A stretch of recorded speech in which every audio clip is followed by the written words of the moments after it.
नमस्कार दोस्तों, स्वागत है एक बार फिर से आपका लवर्सना टूल्स चैनल्स में। और ये सोशियोलॉजी का हम अपना चैप्टर देख रहे हैं। चैप्टर 1 के लगभग सारे टॉपिक कवर हो चुके हैं। आज से हम चैप्टर 2 शुरू करेंगे।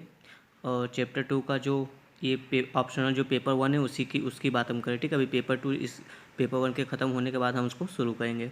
तो चैप्टर 2 का आज हम पहला टॉपिक देखेंगे क्वेश्चन आंसर के फॉर्म में। जैसा कि हमारा सीरीज का शुरुआत ही था कि क्वेश्चन आंसर के फॉर्मेट में हम लोग करेंगे, ताकि हमको जो सिविल सर्विस के एग्ज़ाम में जो क्वेश्चन आते हैं उनको कैसे टैकल करना है वो हम समझ सकें। ठीक है, तो चलिए देखते हैं चैप्टर टू का पहला क्वेश्चन क्या है और पहला टॉपिक क्या है। ये रहा आपका पहला क्वेश्चन क्या है। समाज शास्त्र का विषय स्वरूप स्पष्ट करते हुए समाज शास्त्र के विषय क्षेत्र को बताइए। 200 शब्द आपको दिए गए हैं कि 200 शब्दों में आपको इस प्रश्न का उत्तर लिखना है। देखिए, इससे आपका दो टॉपिक्स क्लियर होगा कि एक तो समाज शास्त्र का विषय स्वरूप क्या है और समाज शास्त्र के विषय क्षेत्र क्या है। ये टॉपिक आपका कवर होगा और इसको हम क्वेश्चन आंसर के फॉर्मेट में लिखेंगे, ताकि आपको थोड़ा सा आइडिया लग जाएगा कि एग्ज़ाम में कैसे थोड़ा सा इसको लिखा जाता है, या एग्ज़ाम के पर्सपेक्टिव के हिसाब से आपको समझ में आए। चलिए शुरू करते हैं। तो पहले हम समझते हैं कि समाजशास्त्र का विषय स्वरूप क्या है। ठीक है, तो समाजशास्त्र को एक विषय वस्तु के रूप में सन 1838 में अगस्त काम्टे द्वारा स्थापित किया गया। अगस्त काम्टे ने समाजशास्त्र को एक नया विज्ञान के रूप में स्थापित किया और उन्होंने समाजशास्त्र को सभी विज्ञानों की जननी तक की संज्ञा दे दी। ये अगस्त काम्टे ने ही समाजशास्त्र को एक अलग विषय के रूप में स्थापित किया था। ये थोड़ा सा हमने इंट्रो दे दिया कि समाजशास्त्र की विषय वस्तु मतलब कैसे स्टार्ट हुई है। अब समझते हैं कि इसका विषय स्वरूप क्या है। देखो, समाजशास्त्र के विषय स्वरूप में दो पक्ष हैं। एक पक्ष तो बोलता है कि समाजशास्त्र एक विज्ञान है, जबकि दूसरा पक्ष बोलता है कि समाजशास्त्र विज्ञान नहीं है, सामाजिक संबंधों का अध्ययन है। मतलब कि यह एक तरह से आदर्श विषय है। ठीक है, विचारों का विषय है, विज्ञान का विषय नहीं है। तो इसी दोनों पक्षों को हम समझेंगे। समाजशास्त्र के इस वैज्ञानिक स्वरूप, देखो अगस्त काम्टे जो थे उन्होंने जो कि समाजशास्त्र को विज्ञान स्वरूप में प्रदर्शित किया था।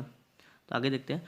समाजशास्त्र के इस वैज्ञानिक स्वरूप को प्रत्यक्षवाद कहा गया, जो कि सामाजिक घटनाओं का अध्ययन वैज्ञानिक पद्धति के आधार पर करता है।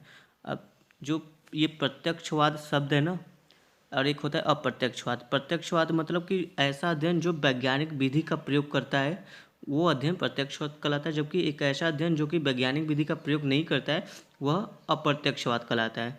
तो वही बोल रहा है इसमें। समाजशास्त्र के इस वैज्ञानिक स्वरूप को प्रत्यक्षवाद कहा गया, जो कि सामाजिक घटनाओं का अध्ययन वैज्ञानिक पद्धति के आधार पर करता है।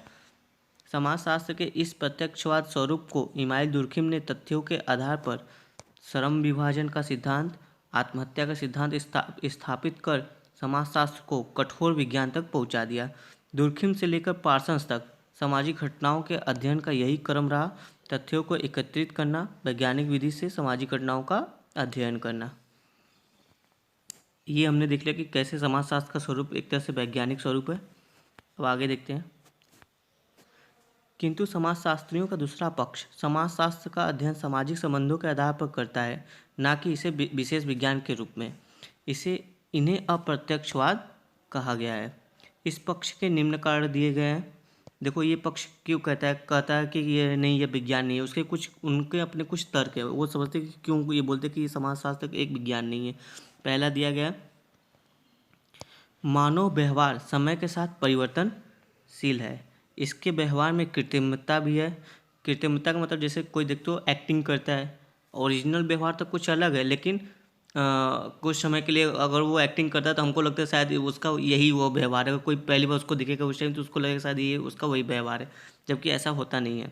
ठीक है, तो वही कह रहा है कि मानव व्यवहार समय के साथ परिवर्तनशील है, इसके व्यवहार में कृत्रिमता है। साथ ही समाज भी स्वतः परिवर्तनशील होता है। अतः कोई भी समाजशास्त्रीय नियम सार्वकालिक या सार्वभौमिक रूप से लागू नहीं किया जा सकता है। ठीक है, पहला आपका भी यही कह रहा है कि अगर जब तक आपका समाज जो कि परिवर्तनशील है, मानव व्यवहार परिवर्तनशील है समय के साथ, तो कोई भी समाजशास्त्रीय नियम जो कि सभी जगह पे लागू नहीं हो पाएंगे और ना ही हर समय के लिए लागू रहेंगे। तो जब ये चीज़ें नहीं होंगी तो इसमें विज्ञान कहाँ है। जबकि विज्ञान तो ये होता है ना कि कोई भी अगर नियम सिद्धांत है तो वो हर जगह हर कंडीशन पे लागू होगा, जबकि समाजशास्त्र के साथ ऐसा नहीं है। सेकेंड आपके क्या देखते हैं क्या है। सामाजिक घटनाओं के अध्ययन में वैधता, विश्वसनीयता, वस्तुनिष्ठता की समस्या बनी रहती है। सामाजिक घटनाओं के विश्लेषण में कार्य कारण संबंध का अभाव दिखता है तथा इसकी भविष्यवाणी भी असत्य साबित हो जाती है।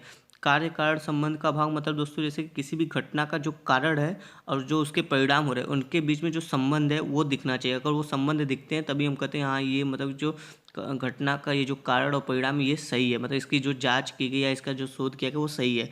लेकिन समाजशास्त्र की बहुत सारी सामाजिक घटनाएं हैं जिनके विश्लेषण में उनके कार्य कारण संबंध का अभाव दिखता है और साथ ही इसके भविष्यवाणी भी कई बार असत्य हुई है, तो इसलिए कह सकते हैं कि ये एक विज्ञान नहीं है। चलिए आगे देखते हैं। एलेक्स इंकल्स ने अपनी पुस्तक, अब ये हमने समझा कि इसका विषय स्वरूप क्या है। एक तरह से तो ये कह रहा है कि विज्ञान है, एक तरह से कह रहा है यह विज्ञान नहीं है। अब आगे अगला क्वेश्चन हम लोग का क्या पूछा था, समाजशास्त्र के विषय क्षेत्र। विषय क्षेत्र से तात्पर्य दोस्तों कि ये कहाँ मतलब किस चीज़ का अध्ययन करता है, किस टॉपिक का अध्ययन करता है, उस चीज़ की बात कर रहा है। ठीक है, तो उसको समझते हैं। एलेक्स इंकल्स ने अपनी पुस्तक व्हाट इज सोशियोलॉजी में समाजशास्त्र के विषय क्षेत्र को 3 मार्गों के आधार पर उल्लेख किया है। पहला उनका है ऐतिहासिक मार्ग। इसके आधार पर बोलते हैं कि समाजशास्त्र के मूल सिद्धांतों का अध्ययन, जैसे Karl Marx, Durkheim, Max Weber आदि विचारकों के सिद्धांत जो कि इस मार्ग के अंतर्गत आते हैं। इसमें क्या होता है कि हम सामाजिक विकास और सामाजिक घटनाएं, मतलब इतिहास में कैसे हमारे समाज में परिवर्तन हुए, कैसे सामाजिक विकास हुए, क्या क्या सामाजिक घटनाएं घटी हैं अब तक, उन पर जो भी सिद्धांत बने हैं वो सब क्या कहाँ आएंगे, या उन सब विषयों का जो कि अध्ययन ऐतिहासिक मार्ग में हम लोग करेंगे। दूसरा है अनुभाविक मार्ग में उन्होंने बताया, अनुभाविक मार्ग में वे क्षेत्र आते हैं जिन्हें व्यक्ति समाज में अनुभव करता है, मतलब ये एक तरह से प्रेजेंट की बात कर रहा है। जैसे गरीबी समस्या, तलाक, महंगाई, शिक्षा स्तर, परिवार आदि, इन सब में जो भी बदलाव हो रहे हैं या जो भी इनसे समस्याएं, इससे आप और हम लोग अक्सर रोज ही रूबरू हो रहे हैं, है ना। तो इन सब जो भी घटनाएं समाज में घट रही हैं आपके वर्तमान समय में, इन सभी का भी अध्ययन कौन करता है, समाजशास्त्र इसका अध्ययन करता है। थर्ड है आपका विश्लेषणात्मक मार्ग, मतलब भविष्य में होने वाली घटनाओं के संदर्भ में शोधपरक अध्ययन, मतलब अभी भी कुछ ऐसे शोध चल रहे हैं जिसके आधार पर हम वर्तमान की घटनाओं या अतीत की घटनाओं से सीख कर कह सकते हैं कि हो सकता है कि भविष्य में ऐसा कुछ घटित हो। ठीक है, जैसे कि शिक्षा स्तर में हम देख रहे हैं कि काफ़ी समय से धीरे धीरे बदलाव आ रहा है, शिक्षा स्तर सुधार की ओर बढ़ रहा है। तो हो सकता है हम कह सकते हैं कि इस आधार पर कि आने वाले समय में 20 साल 30 साल में शिक्षा स्तर भारत की बहुत अच्छी हो जाएगी, जो अभी बहुत अच्छी हो जाएगी। ठीक है, तो इस तरह हिसाब से देख सकते हैं कि समाजशास्त्र जो भविष्य में होने वाली घटनाएं हैं उनके संदर्भ में भी थोड़ा बहुत अपना शोध करता है, और प्रेजेंट में जो सामाजिक घटनाएं उनके बारे में अध्ययन करता है, और जो ऐतिहासिक सामाजिक चीज़ें घट चुकी हैं या हो चुकी हैं उनके संदर्भ में भी समाजशास्त्र जो है कि अध्ययन करता है। ये समाजशास्त्र के क्षेत्र हैं।